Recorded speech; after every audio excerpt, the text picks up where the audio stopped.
All right, good evening, good evening. How are you all?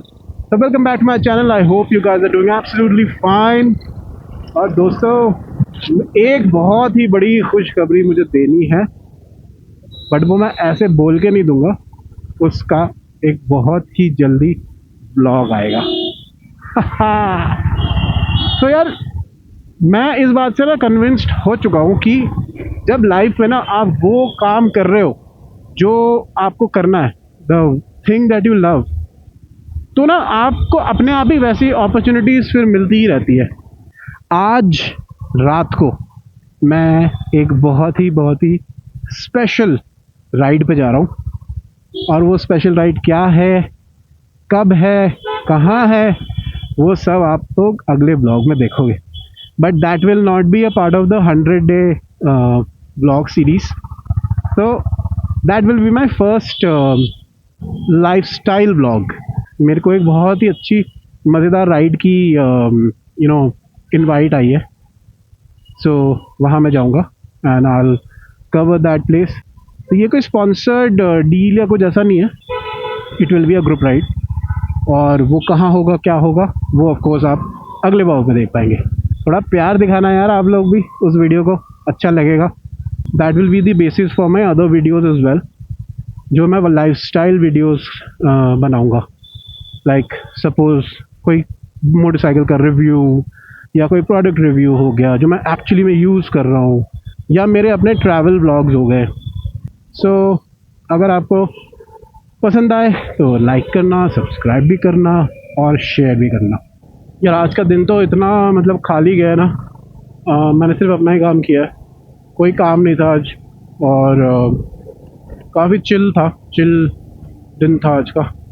सो या but I am excited for what's going to come now. अभी मैं घर जा रहा हूँ जल्दी से जल्दी, ताकि मैं पहुँचूँ, रेडी हूँ, एंड देन अगेन मुझे निकलना है। जैसे ही मैं निकलूँगा वो दूसरा वाला ब्लॉग स्टार्ट हो जाएगा। तगड़ी फिल्टरिंग करने के बाद मैं पहुँचा हूँ यहाँ पे। देखो जाम देख रहे हो कितना तगड़ा हो रखा है। अरे ये कैसी बिल्डिंग है भाई, इसके तो आर पार नज़र आ रहा है पूरा। ऑनेस्टली आज का दिन इतना स्लो था ना कि मुझे अभी तक नींद आ रही है। अभी मैं यही सोच रहा था कि मेरा फर्स्ट ब्लॉग होगा जो मैं ट्रैवल करूँगा वो, बट उसके पहले अपने आप ही मतलब कहीं से ये वाला इनवाइट आ गया। So and also this will be a very happening sort of a blog. मतलब ये सिर्फ मेरे सोलो वाला ब्लॉग नहीं होगा, this will have other people also, it will have a happening place involve also. अच्छा, उससे मेरे को याद आया यार,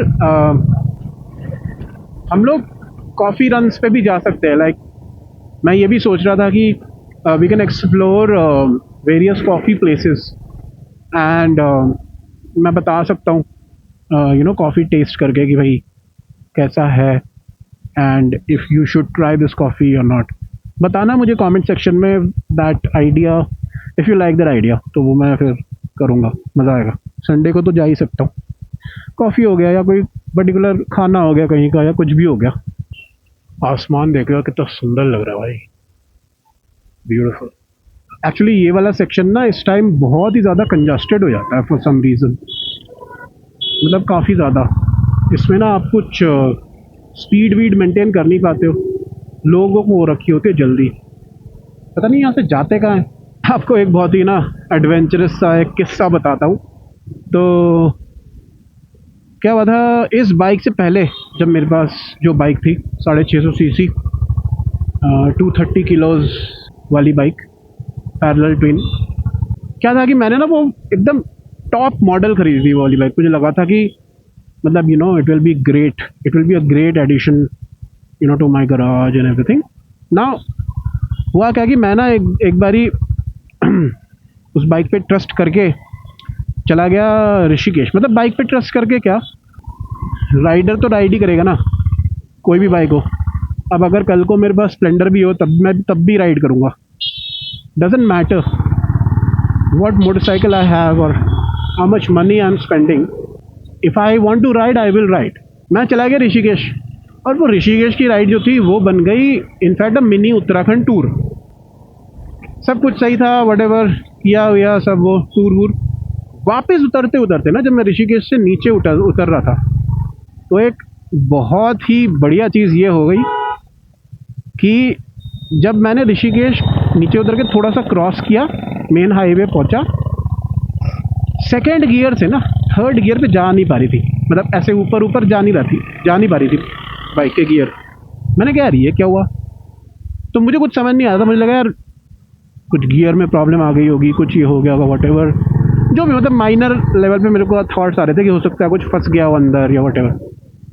तो अब मैं उसी मोटरसाइकिल कंपनी के सर्विस सेंटर पे लेके गया, और सबसे ज़्यादा बढ़िया बात ये थी कि भाई सर्विस सेंटर जो ऋषिकेश में था उसमें सुबह से लेके शाम तक, शाम हो गई मतलब मेरी बाइक वहीं पे खड़ी थी, प्रॉब्लम का कोई सोल्यूशन मिला नहीं, और सुबह से लेके शाम तक लाइट ही नहीं है भाई वहाँ सर्विस सेंटर पे। उसके बाद क्या हुआ पता लगता है कि जो मेरी मोटरसाइकिल का थर्ड गियर था वो चकनाचूर हो चुका है भाई। तो उन्होंने जब इंजन खोला उसी उसी अंधेरे में फ़ोन की लाइटें जला जला के, तो उनको दिखा कि भाई थर्ड गियर टूट गया है। तो मैंने कहा अब क्या किया जाए, तो मैंने उसी मोटरसाइकिल की जो सर्विस सेंटर है थी गाज़ियाबाद में, वहाँ कॉल किया। उन भाई साहब ने मुझे बताया कि यार पता नहीं कैसे हुआ ये, क्योंकि मैं वहीं से सर्विस करा के ले गया था। राइड के पहले मैं हमेशा सर्विस कराता हूँ motorcycle, that's a basic practice that one should follow.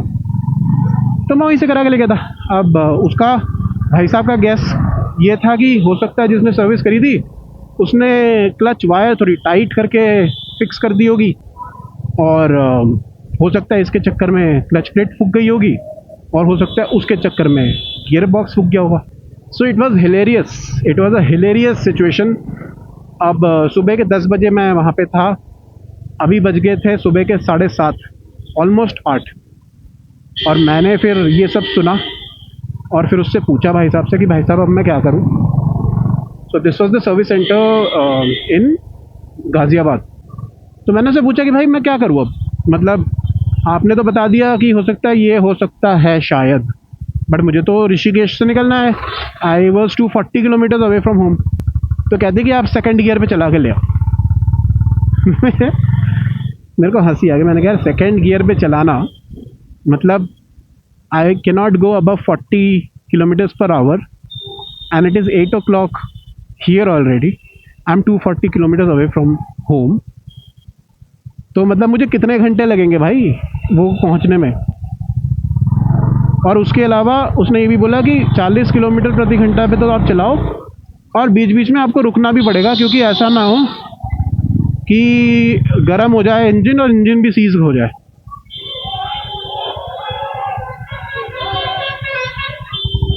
भाई लड़ाई हो गई, वाह। लोग लिटरली रुक के लड़ रहे हैं, देख रहे हैं, जाम लगा दिया इन्होंने। तो मैंने सोचा यार देखो सर्विस सेंटर वालों से तो कुछ हो नहीं रहा है। मैंने उनको बोला कि भाई आप बाइक, तब तक वो बाइक वगैरह खोल चुके थे पूरा, मतलब एग्जॉस्ट पाइप्स वगैरह निकाल दी उन्होंने। तो I asked them to, and respectfully, all this while I was talking to the engineers, so called engineers and service people, very with a lot of respect, क्योंकि यार उनके साथ बदतमीजी करके उन पे चिल्ला के कुछ होने वाला था नहीं, और वैसे भी मेरा वैसा नेचर नहीं है। तो बेसिकली यही हुआ कि मैंने उन्हें बोला कि भाई लोगों आपने जो करना था कर लिया ट्राई, अब और एक्सपेरिमेंट मत करो, आप बाइक बांधो, मैं इसको सेकंड गियर पे ही लेके जाऊंगा। तो उन लोगों ने बाइक बांध दी, एंड उस दिन की बात है और आज की बात है कि ना तो मैंने उस दिन के बाद से उस ब्रांड को कंसिडर किया किसी भी लेवल पे, और उस दिन मैं 40 किलोमीटर प्रति घंटा की स्पीड से बीच बीच में रुकते हुए आ गया वापस। उसी वाले गाज़ियाबाद वाले सर्विस सेंटर पे मैंने बाइक दे दी। मैंने कहा भाई इसको आप रखो, सही करो, देखो, और मैंने डिसाइड किया I will by the Honda. I think the Ghaziabad service centre took like about 2 to 3 days। उन्होंने सही कर दी बाइक, और मुझे ये बताया कि this was a manufacturing defect, third gear जो टूटा है भाई, ये मैन्युफैक्चरिंग डिफेक्ट है in a motorcycle that costed me 4 lakh rupees almost. So मैंने कहा यार बहुत बहुत खुशी की बात है, बहुत अच्छा लगा सुन के। तो आप एक काम करो, बाइक को स्टॉक कर दो। तो ये सारे जो बाग बस्टर्स और ये सब लगे हुए हैं, ये मैंने निकलवाए, फॉग लाइट्स वॉग लाइट सब कुछ निकलवाया। मैंने काफ़ी काम कराया हुआ था बाइक पे, जैसे सीट वगैरह अपग्रेड कराई हुई थी, बाग बस्टर्स ओरिजिनल लगवाए हुए थे, तो मैंने सब निकलवाया।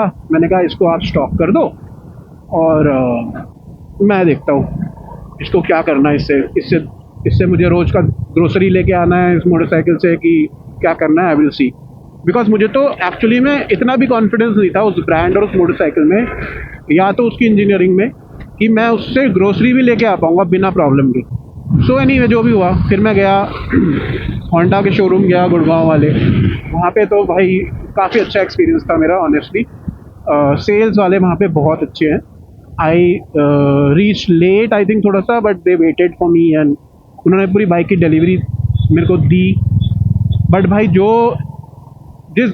भाई ब्रोकर आया था ना, जिसने बाइक लेनी थी, उसने बाइक को मना कर दिया देख के। उसने बोला कि भाई इसमें ना इंजन नॉइज़ आ रही है, तो ये मैं तो नहीं लूँगा, आप इंजन नॉइज़ सही कराओ फिर। तो मैंने बोला यार अब तो हद ही हो गई यार ये, मतलब। तो मैंने उसको बोला कि भाई देखो मेरी रिक्वेस्ट है आपसे, मैं दोबारा से ये बाइक लेके इधर उधर घूम नहीं सकता, ऑलरेडी मैं बहुत परेशान हो चुका हूँ।